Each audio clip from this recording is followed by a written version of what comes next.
हमको तो ऐसा ही प्रतीत होता है, क्योंकि जब लखीमपुर खीरी में Prashant Kumar ADG line order के मार्फत बुला करके राकेश टिकैत के द्वारा समझौता कराया गया, उसी वक्त मुझे समझ में आ गया कि ये सब भाजपा की सोची समझी रणनीति का हिस्सा है। ये देश के किसानों को ये किसान नेता फुद्दू समझ रहे हैं और चूतिया बना रहे हैं। और देश का किसान समझ चुका है कि हमें अपनी लड़ाई इनके बैनर तले नहीं, अपनी लड़ाई मजबूती से खुद बैलेट पेपर के मार्फत लड़नी पड़ेगी। इसलिए उत्तर प्रदेश में आज किसी भी ग्रामीण स्तर पर किसानों के बीच जाने की जहमत बीजेपी के कार्यकर्ता, आरएसएस के कार्यकर्ता, स्वयं सेवक और बीजेपी के नेता नहीं जुटा पा रहे हैं। वो जान रहे हैं कि जितना ये संयुक्त किसान नो का ये गिरोह है तथाकथित, चाहे वो चुढ़नी हो या राकेश टिकैत हो, योगेंद्र यादव हो, ये सब अपनी रोटी ये अन्ना की तरह के से आंदोलन चला करके ये भी एक राजनीतिक पार्टी लोग लिख रहे हैं। आप मेन जो किसान नेता बीएम सिंह, सरदार बीएम सिंह, वो मेन किसान नेता है। जब इन लोगों की हरकत का आभास उनको हुआ तो गाजीपुर बॉर्डर से वो अपने लाव लश्कर लेकर के चले गए। वो रियली किसान नेता हैं और ये सब तो नकली हैं। और समर्थन तो आपने भी किया था ना आंदोलन का। देखिए, हमने किसान आंदोलन को समर्थन किया था। किसान आंदोलन के नाम पर दलाली करने वाले ठगों को कांग्रेस ने समर्थन नहीं दिया था। ये जमींदारों का आंदोलन नहीं है। कुछ लोग इस आंदोलन में को अपना लिए हैं। जैसे अन्ना आंदोलन का फायदा कितने लोगों को उठाया। अन्ना आंदोलन में किरण बेदी भी शरीक थी, गवर्नर बनी। केजरीवाल भी शरीक थे, दिल्ली के मुख्यमंत्री 2-2, 3-3 बार से बन रहे हैं। सुब्रमण्यम स्वामी को राज्यसभा मिल गया और लोग तमाम हैं। आरएसएस को एक फायदा हुआ कि दिल्ली कांग्रेस के हाथ से निकल गई। ये सब संघ परिवार के साजिश का हिस्सा है।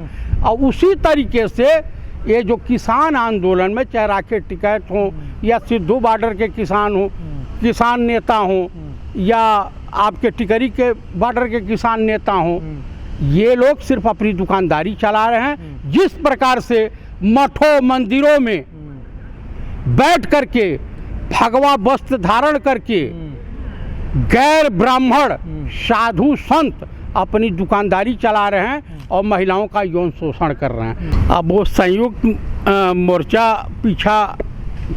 पीछे हाथ अपना खींच ले या कुछ भी खींच ले, इसका मतलब संयुक्त मोर्चे के पास भी माल मुद्रा पहुंच गया है क्या, जो बीजेपी से भयभीत हो गया है। या लखीमपुर खीरी की घटना को देख करके इनके भी चूल हिल गए। मजहब या धर्म कहीं कुछ इस तरह की छुआछूत की बीमारी से हमेशा दूर रहा। भगवान सूरज की रोशनी है, क्या अमीर हो गरीब हो या सबके ऊपर है, सूरज देव की रोशनी समान रूप से पड़ती है। हवा समान रूप से सबके हृदय में प्रवेश करती है। देखिए, देवताओं ने इस तरह का कहीं भेदभाव नहीं किया। हम मानव जो इंसान हैं अपना उल्लू सीधा करने के लिए इस तरह की प्रथाएं बना करके अपने भाई बंधुओं का शोषण करते हैं।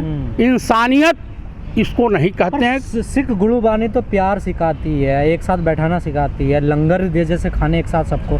पर ऐसे लोग फिर कहाँ से आ जाते हैं? सिख तालिबान की तरह, तालिबान से भी बदतर हालत करते हैं, हाथ काट के उसे टांग देते हैं। मैं आपको एक चीज़ बता देना चाहता हूँ, सिख धर्म में हिंसा के लिए कहीं कोई स्थान नहीं है। उसमें जघन्य अपराध, उसमें मानव सेवा। अगर इंसान भूखा है, प्यासा है, तो उसे मस्जिद में पानी मिलेगा या नहीं मिलेगा कन्फ्यूजन है, उसे मंदिर में रोटी मिलेगा या नहीं मिलेगा कन्फ्यूजन है।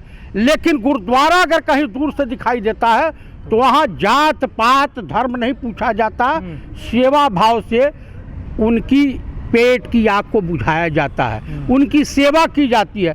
सिख धर्म में हत्या, अपराध, डकैती, चोरी, बलात्कार के लिए कहीं कोई स्थान नहीं है। तो फिर ऐसा क्यों हो रहा है? दुर्भाग्य तो ये भी रहा, जो हत्यारे हैं उनका स्वागत किया जा रहा है पंजाब में उन्हें नोटों की माला पहनाई जा रही है। अरे भाई, तो इस देश में मूर्खों की कमी है इस पृथ्वी पर।